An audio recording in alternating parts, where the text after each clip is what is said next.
gypsy moon, I wandered near and far, looking for the mystery beneath the northern star, looking for the pot of gold at the rainbow's end, hoping that I find it soon beneath the gypsy moon. Hi, welcome to be my guest today. We have another encore appearance by one of our favorite authors and a poet, James Nicola. Welcome back, James. Thank you, Jan. James is from New York City, and he honors us by when he's in this area, and I can find out he's got a new book. We nail him and we get him on the show. He is fantastic. And before we go any further, he has a new book of poetry, Stage to Page. And Paul, if you can get this is just out, right, Nick? James? Yep, this week, June. This week, just came out. And I love the design, the jumping girl in the sun. Is it the sun? It's a moon of Saturn. Oh. Diver in front of Saturn's moon. Poems from the theater. Right. How do you, now, you were just mentioning something about people ask, well, how would you tie in the theater with poetry? And how do you do that? Right. I was just thinking about, it's interesting that years ago in ancient Greece, which we think is where drama as we know it started, but it could have happened elsewhere too, drama and poetry were both oral and performed, and all the drama was poetry, the written stuff. The written, that is, there was a writer. That doesn't mean that he wrote things out on paper, because they didn't do paper. It was, they might have written it on stone or something. Shakespeare too, right? And Shakespeare too. A lot of Shakespeare is in verse. That's a few thousand years later. And so they were both oral traditions, and somebody would be reciting the poetry, the actor dancing it. Awesome. So they hence a lot of the poetic theory of the verse theory comes from ancient Greece, the notion of feet of lines and things like that. We have had James on before with, some of our viewers may remember, with Manhattan Plaza. This was very, do you say Plaza or Plaza? Either one is beautiful. Okay. Do you say tomato? I say tomato. Yeah. Manhattan Plaza, this is really good. And he's actually going to let me have, what is his first book, right? Playing the audience. Right. And it's the Practical Actor's Guide to Live Performance. My mother would have loved this. She was, here we go. She was on stage, and Dad was in radio, and she would have enjoyed this. So, thank you. This book, Stage to Page, just came out. Now, tell us about what's coming up. You hold it up. And I'm also here in Worcester County because I'm born in Fairlawn Hospital, and I grew up in Holden, went to Wachusett and whatnot. Oh, that'll excuse you. That's okay. That's right. So that's why I'm really, a native, like, not quite like Frank O'Hara, who's right from Grafton, one town away. I'm from 4 towns away, but that's still. Okay. These are the events I have coming up. Next month, July, on the 26th, which is a Tuesday evening, the Thirsty Lab in Princeton. It's right on Route 31 in the back of the beer and wine store. On the 4th or the last Tuesday of each month, they have a poet. And we do one set at 7 and one set at 8, and there are free things to nibble on. And you can have a little wine, a little beer. You can buy the beer. I think they give you a little bit of wine, and it's lovely. And in between, if you got a poem to share, so I do 20, 30 minutes, then we hang out and talk, and we have a little open mic. And this is, again, what day is it? July 26th. Yeah. It's a Tuesday night. Okay. Let's see, is that good? Is that showing? He's well? Okay, Okay, I think he already got and that. then I'll be October 22nd, which is a Saturday, the 4th Saturday at the Barnes & Noble in Worcester in Lincoln Plaza. And that's at 7 o'clock, too, with an open mic, so bring a poem or two to share also. There you go. And that's everything. Yeah, now, Barnes & Noble, I think he's already gotten it. You got it all. Okay, Barnes & Noble and Lincoln Plaza, boy, we've got quite a few of them around here. We've got a Millbury, Bellingham, Lincoln Plaza. Leominster, I know. Yeah. So you're going to, does it actually say Barnes & Noble? Yeah. October 22nd. Oh, that's okay. That's a ways away, right. All right. That's a few months away. So now we're going to talk about your new book, Stage to Page. How long has it taken you to write this one?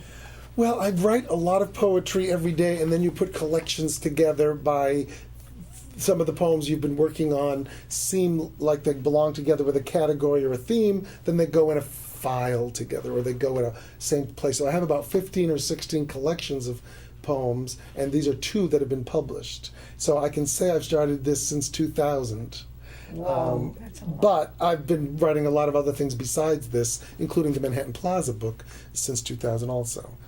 So in other words, when you get an idea for a poem and then realize, oh, that has something to do with the theater. Or when Peggy Lee died, there's in here a eulogy to Peggy Lee, or a poem about Charlie Chaplin that I was just driven to write about Charlie Chaplin. The person that does the designing on the cover of James's books, where did you find this great person?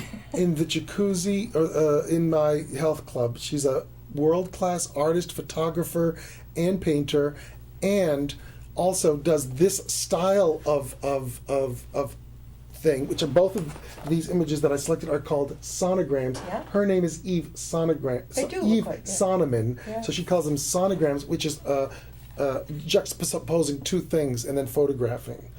An image of this with a silhouette image of that, photographing them and making a new art form. James has had some wonderful reviews on the back of his book.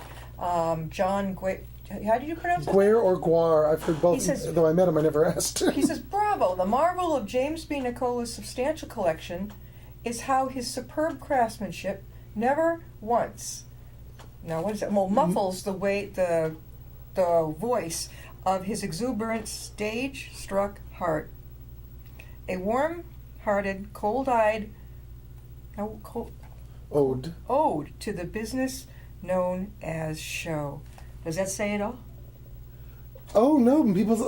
Yeah, I say know, other but I things. love the way he puts that It's about beautiful. you. It's about you. I That's- know. I was knocked for a loop when I got that. Yeah. Look at all these reviews. 1, 2, 3, 4, 5, 6, 7, 8, 9, 10. I don't meet many authors who've got 10 reviews on the back of their book. Yeah.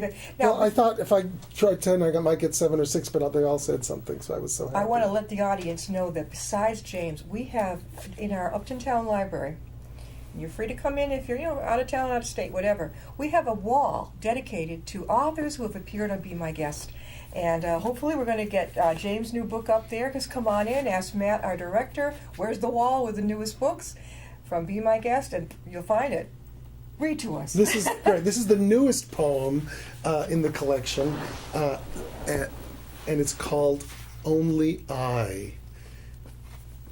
Only I saw the fly flitter by the actor's eye, saw him flick it with a finger, saw the thing fly back and linger, make him blink and make him twitch.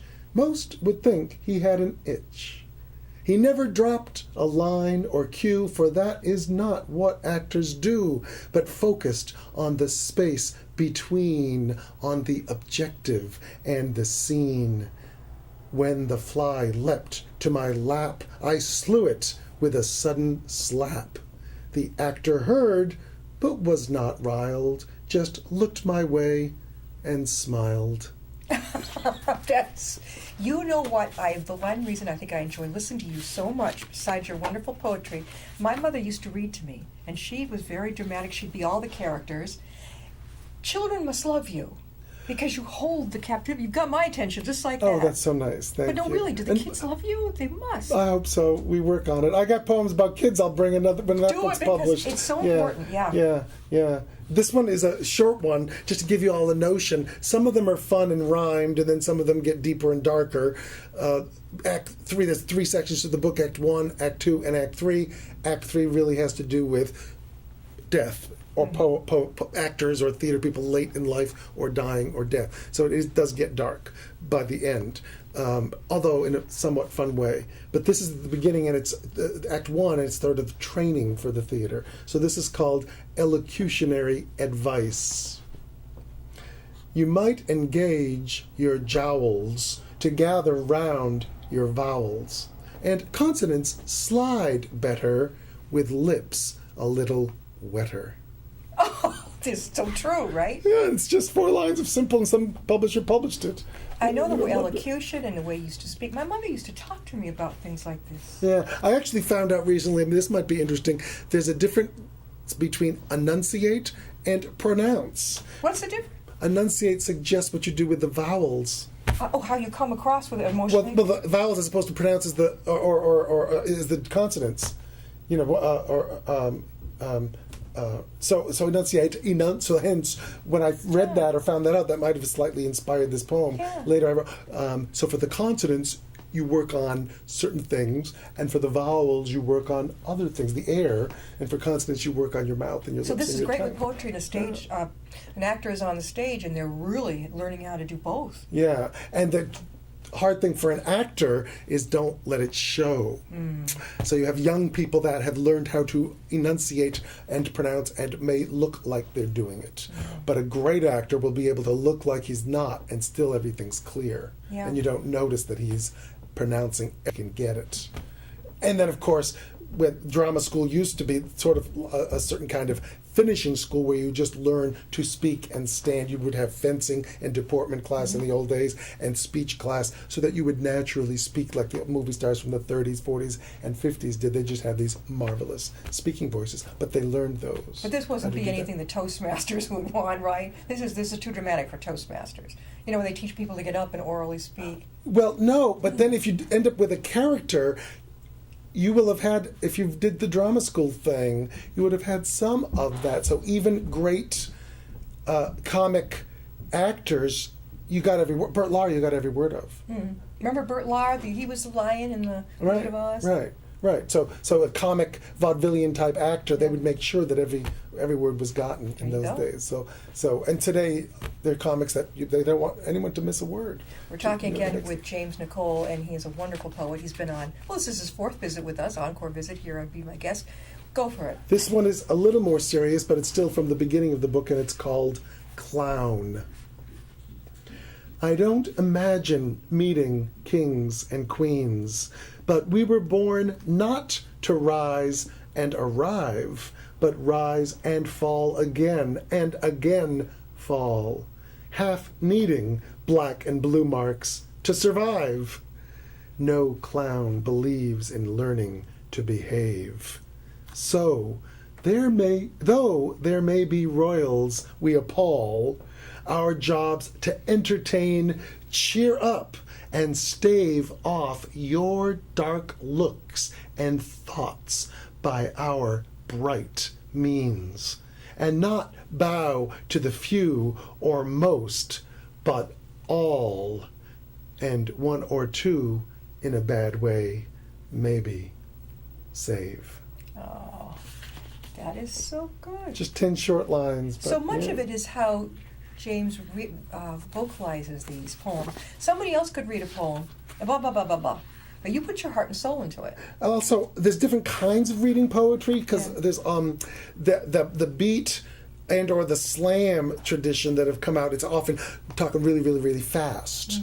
But then there's the other kind of poem where I actually want you to notice the flowers and the rocks in the rock garden on the way through the path that the poem is. That each part of the poem wants to support the whole poem, and so I want you to get it all as much as possible on one reading. I don't want to skim over it, but there's different kinds of. This is where I doing so it. much think, we gotta talk more about this, that children, teens, would need to hear you. It brings the poetry alive as they're learning about it in English classes and they're being read to as the little kids.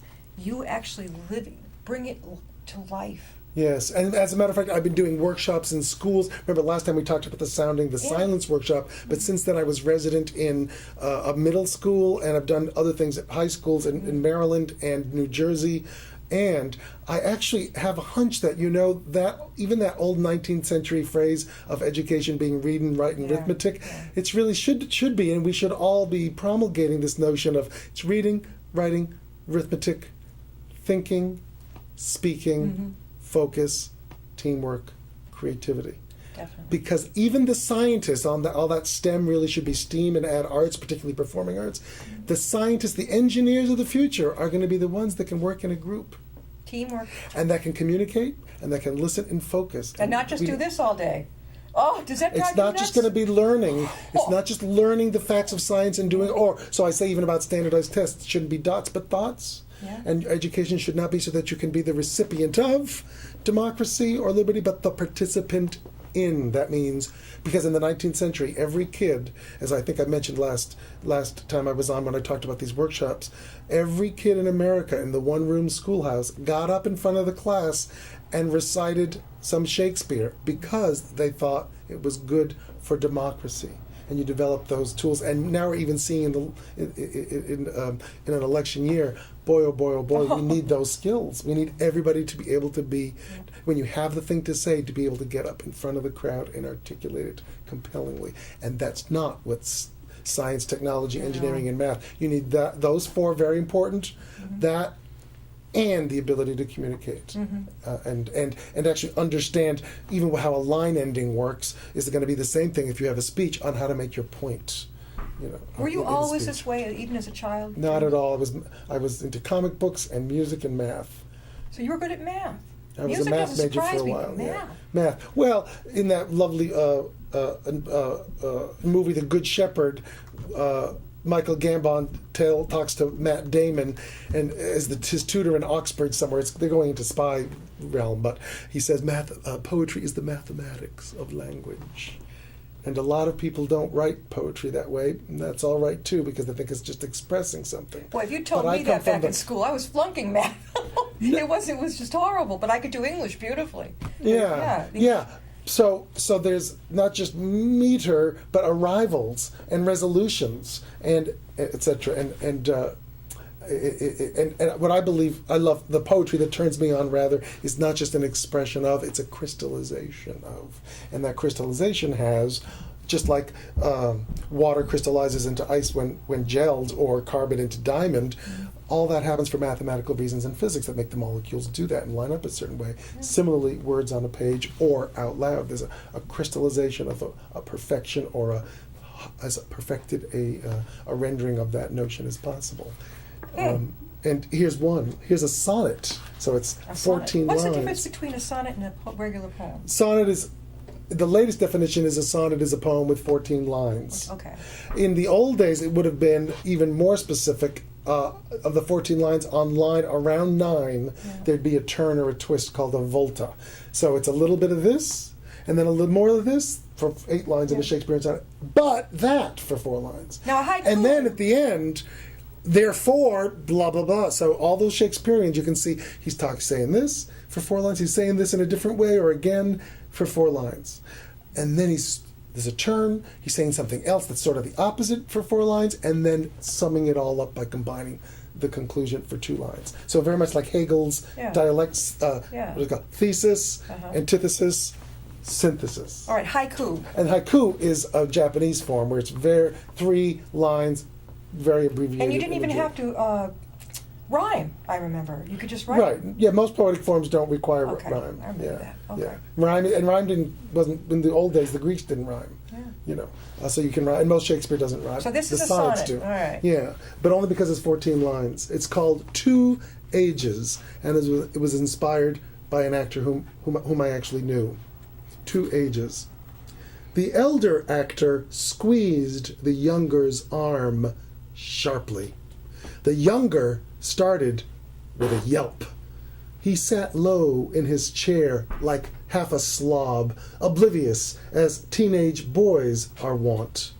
The elder squeezed again. The youth said, "Don't do that, ow!" Though the squeeze was not to harm, but to inform the younger, a beginner, extremely talented, and last year's winner of Best Newcomer. This was his first job since then. He didn't think he needed help, but finally figured out what was amiss when he saw the director glaring now at him. With the 3rd squeeze, he sat up, whispering an elongated, grateful, ow. When you read it, I picture it very easily. That's wonderful. Definitely. And you have such projection. Do you yourself get on the stage and act some things? Oh, I do a lot of poetry readings. You bet. Right, and you're not shy about it. You get right up there and do it, right? Yeah, you have to. You gotta try to get people to buy the book or know who you are. So you got to do as many poetry readings as you can. You got to come around this area some more and appear. So next month, July, you can see me do 2 sets at the Thirsty Lab in Princeton. It's Tuesday, July 26th, 7 o'clock, Route 31, Princeton. But- and October 22, Barnes & Noble, which is a Saturday at 7, Barnes & Noble, Lincoln Plaza. Now, we all know 7 Lincoln o'clock. Plaza, right? I mean, Worcester, right? Okay. All right. Right, I hope so. And it's Lincoln Street also. Yeah. Here's an interesting one that actually was commissioned for a dancer, Broadway veteran, dancer, actress. She commissioned me for one of her great dance teachers named Bella Malinka. And so this is called a villanelle. It's another form, which you might recognize some repetitions in it. And it's called To a Dancer, age 29. 29? Plenty, is it alive? Right. To a dancer, age 29. Your foot moved to the left, mine. Another, and this one is about an opening night of a show. So it's a director talking to the cast that is rehearsed, and it's called Opening. Tonight, the haunted house will open. We should find out soon if all that we have done is anything, and if we're anyone.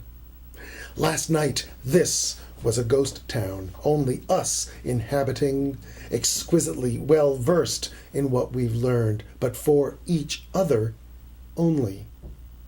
And the empty seats beyond.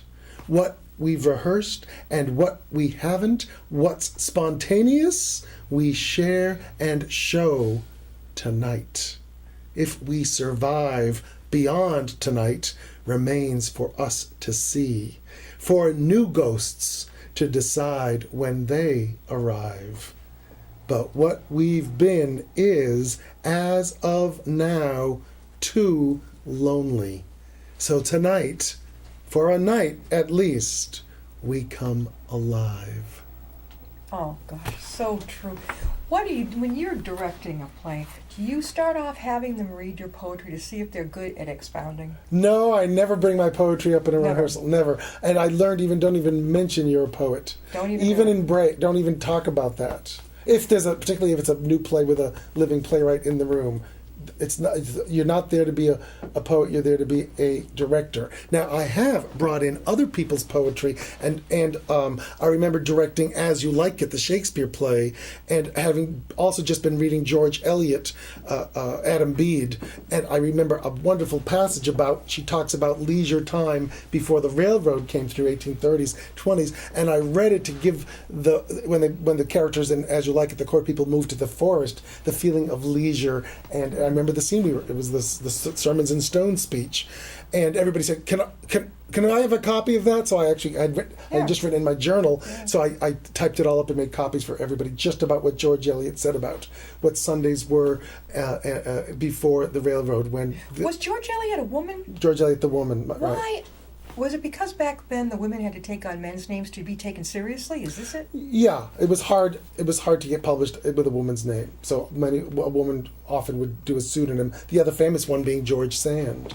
The French, her real name was Aurore Dupin. Okay, because that rang a bell with So that was a pen name. But a lot of people took pen names. Yeah. Besides that. George Eliot. I remember being best. absolutely stunned when I found out it was a woman. Yeah. Yeah. James, how can people get a hold of your new book again? I'm gonna hold up the page, but it's on Amazon.com and BarnesandNoble.com or BNN.com. But if you want a signed copy, you can come to one of these events that are coming up in Worcester, the Thirsty Lab in Princeton on July 26, 7 p.m., or Barnes and Noble, October 22, Saturday, October 22, right, at Lincoln Street. But if you want a signed copy now, you can contact me. Let's show the book right now. This is the book, and how can they contact you? By checking out my website, sites.google.com, site James B. Nicola. It's right there in the middle. Stage to page. And if there's too much to type, just say James B. Nicola, one word, and Google, and you'll get me. And actually, I was just at a coffee shop the other day. I said, put in stage to page in my name, and they got my website. They got the whole Yeah, thing. yeah. Before we close, anything new coming up on the horizon? Books? Yes, book later this year, published by a Canadian publisher, and it's called Moments from Now, Poems about time and timelessness. So will you have the same illustrations? I won't. You won't? No, I have another image that I found in Cortland, New York, at one of an artist gallery, and my friend. This is my friend Eve Sonneman does these covers. I pay a lot of money for them. Oh, sure. Yeah, right. And so I can't keep. She knows I can't keep doing that. So when will this new book be out? I don't know, but we're going to be talking about. We're going to be working on it in the fall, All so right. it might be next year. I'll keep you posted. We'll be sure. Called Yeah. Moments from Now. Very. That would be my third poetry collection. You know, October 22nd, if I can get over to Barnes & Noble, I want to see you speak of what time at night? 7:00. Oh, beautiful. And there's an open mic, so bring a favorite poem to share or something to share. Oh, if you wish, are but you don't have to. Are you going to help direct us? No. It's just anybody wants to get up to read a poem or two, gets up for the open mic, and then I come on after. I was going to say, that's a long trip from New York just for you to sit there and prompt us. Oh, but my birthday's the 28th, so I'll probably stay for a few days and hang October out with my 28th? brother. Yeah. Awesome. Yeah. Thank you, James, again. Thank for you, being Jan. on with Always us. a pleasure. Always a pleasure to have Thank you for being my We'll big see you next fan.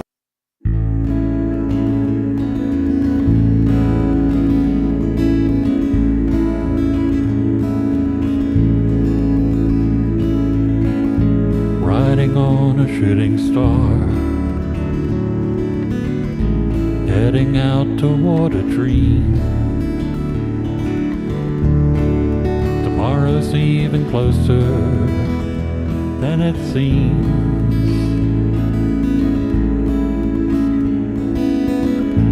Moving through the cloudless sky,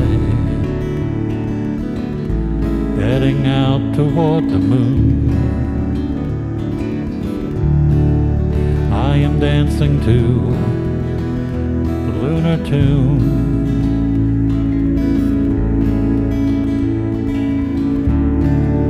Life goes by so quickly, time just slips away.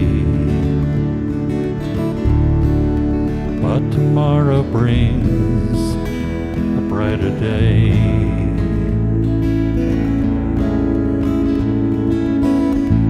Soaring out among the clouds.